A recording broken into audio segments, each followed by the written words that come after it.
இங்கு இந்த வள்ளல் பிடிலி செங்கல்வராய நாயக்கருடைய இந்த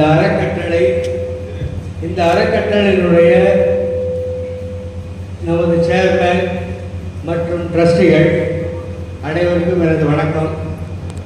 இங்கு வந்துள்ள அனைத்து பெற்றோர்கள் மற்றும் புதிதாக சேர்ந்திருக்கக்கூடிய மாணவ செல்வங்கள் அனைவரையும் அன்போடு வரவேற்று என்னுடைய வணக்கத்தை தெரிவித்துக் கொள்கிறேன். அடிப்படையில் நான் ஒரு ஆசிரியர். மேலும் இந்த செங்கல்வராய நாயக்கர் அறக்கட்டளை என்பது ஒரு மிக உயர்ந்த சிறந்த ஸ்தாபனமாக இன்னைக்கு எவ்வளோ அறக்கட்டளை நம்ம பார்க்குறோம்.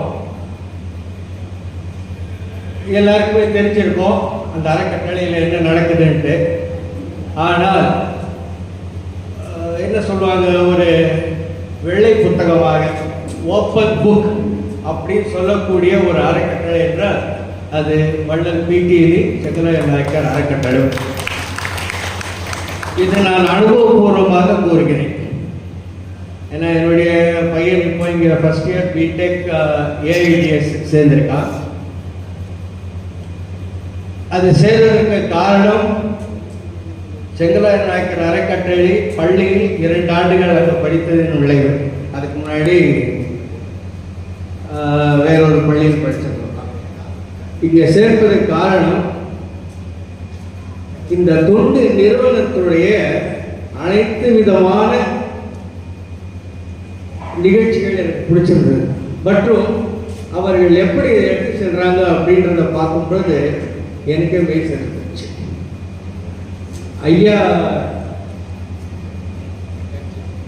ஜட்ஜி ஐயா சேர்மேனாக இருக்கக்கூடிய ஒரு சின்ன விண்ணப்பம், இதே போல எப்படி இந்த கல்லூரி இந்த அளவுக்கு பெருமை வாய்ந்ததாக திகழ்கிறதோ இதே போல சென்னையில் இருக்கக்கூடிய பள்ளியும் சிறப்பாக வர வேண்டும் என்று வேண்டிக் கொள்கிறேன்.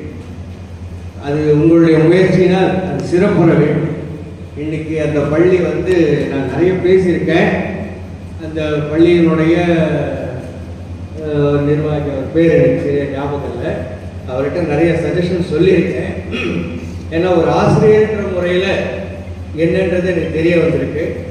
அதனால் அந்த பள்ளியை நல்ல ஒரு நிலைமைக்கு கொண்டு வரணும்.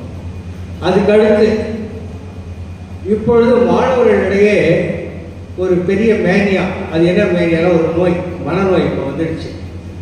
ஒரு 3 வயசு குழந்தையிலேருந்து 5 வயசு குழந்தையிலேருந்து பெரியவங்க வரைக்கும் செல்ஃபோன்.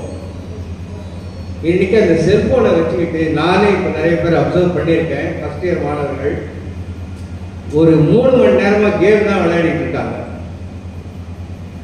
இந்த ஒரு நிறுவனம், இந்த ஒரு அறக்கட்டளை இவர்களுக்கு ஒரு சேவை மனப்பான்மையோடு ஒரு சேவையை செஞ்சுட்டு இருக்கு. அந்த சேவையுடைய விளைவு என்னன்னு தெரியல. இதுக்கு அடிப்படை காரணம் பேரண்ட்ஸும் கூட தான். பேரண்ட்ஸ் அவங்க கேட்கறதெல்லாம் ஊக்குவிக்கிறாங்க. அதாவது ஒரு விதத்தில் செல்போன் நல்லதாக இருந்தாலும் கூட இன்னைக்கு இளைஞர் மற்றும் மாணவர்களிடையே அது ஒரு பகாசுரன்னா தெரியும் உங்களுக்கு, மகாபாரத்தில் ஒரு கேரக்டர். அவன் சின்ன சின்னதாக சாப்பிட்டுட்டு இருந்தது போக போக நாளடைவில் மனுஷன் இதை முழுங்க ஆரம்பிச்சிட்டான். இன்னைக்கு பெரிய தீவிரவாதி யாருன்னா செல்போன் தான். இது வரைக்கும் நான் அப்சர்வ் பண்ணதில் எல்லா இடத்துலையுமே மாணவ செல்வங்கள் அந்த செல்போனை வச்சுக்கிட்டு கெட்டு போகிறாங்க. நிறைய விஷயங்கள் இருக்கு வளர்ச்சி, ஆனால் கெடுவதற்கு அதை விட அதிகமாக இருக்கு. அதனால் தயவு செய்து செல்போனை உபயோகத்தை குறைச்சிங்க. இதுக்கு அடுத்து இந்த அறக்கட்டளையில எல்லாரும் படிக்க வந்திருக்கீங்க.